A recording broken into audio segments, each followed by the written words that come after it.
1 मई से जब भारत के वैक्सीनेशन प्रोग्राम का अगला चरण शुरू होगा, तब सीरम इंस्टीट्यूट के कोविशील्ड और भारत बायोटेक की कोवैक्सीन के अलावा एक और भारत में वैक्सीन होगी।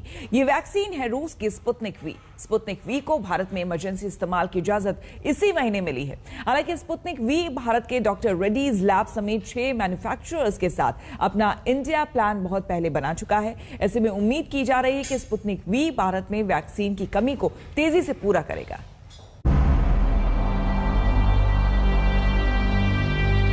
कोरोना टीकों के 14.5 करोड़ से ज्यादा डोज भले ही लग चुके हों, लेकिन 135 करोड़ आबादी वाले भारत ने बीते कई दिनों में वैक्सीन के स्टॉक खत्म होने की स्थिति देखी है।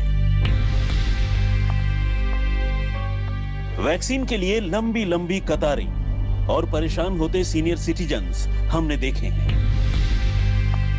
ऐसे में ये आशंकाएं बनी हुई हैं कि मई में जब 18 साल से ऊपर सभी लोगों के वैक्सीनेशन की शुरुआत हो जाएगी, तब वैक्सीन की कमी से कैसे निपटेंगे।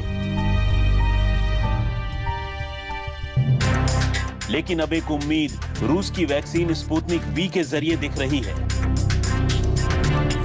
वैक्सीन की उम्मीद को जल्द पूरा करने के लिए 2 हफ्तों पहले भारत की वैक्सीन नीति बदली और उसी के तहत स्पुतनिक वी को इमरजेंसी इस्तेमाल के लिए मंजूरी भारत के drugs controller general of India ने दी।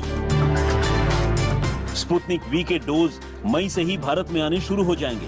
शुरुआत में रूस में बनी वैक्सीन आएगी, बाद में डॉक्टर रेड्डीज लैब समेत भारत के 6 मैन्युफैक्चरर इस वैक्सीन को भारत में ही बनाएंगे। When can an average Indian expect that Dr. Reddy's Sputnik V can be used against COVID-19 in the country? India will start getting the Sputnik V supplies from Russia in May. These will be initial and limited quantities, which will ramp up over the next 2 to 3 months. There are 2 routes by which the quantities would come into India. One is through the product that's manufactured in Russia and imported into the country. The second is through local manufacturing, which we will also be starting in the next couple of months to start delivering the vaccines from the India-made product. The process for the technology transfer is underway, and we are well on course to start delivering the India-manufactured vaccine also in the next 2 to 3 months. Till such time, we are accelerating the access to this vaccine by bringing in the product from Russia and making it available in India. So, earliest is when can we expect? Is it by May or is it by June that we'll see doses of this vaccine in the country, sir? So, we will start seeing doses of the vaccine in May, towards the second half of May, and there will be a progressive ramp up which will happen over June and July. Sputnik V को भारत में मंजूरी मिलना vaccination drive को तेज करने में क्यों अहम है, इसे ऐसे समझें कि स्पुतनिक वी की मार्केटिंग करने वाले रूस के RDIF ने 85 करोड़ डोज सालाना तैयार करने की तैयारी पहले ही कर ली है। स्पुतनिक वी को भारत में बनाने के लिए जिन 6 लोकल मैन्युफैक्चरर्स के साथ कॉन्ट्रैक्ट हुआ है, वो हैं डॉक्टर रेड्डीज, ग्लैंड फार्मा, हेटेरो बायोफार्मा, विरक्यू बायोटेक, पेनाशिया बायोटेक और Stelis biopharma.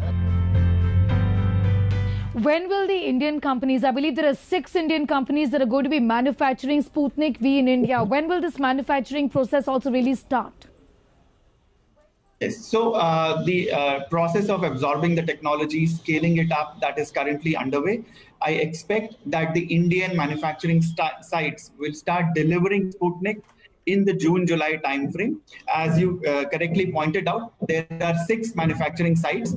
I expect at least 2 sites to start delivering in the June-July timeframe, a couple of sites in August, and 2 in the September-October timeframe. So it's a progressive ramp up with different sites being at different stages of technology absorption and increasing the quantities as we go along over the next few months. Sputnik V के भी 2 dose दिए जाते हैं।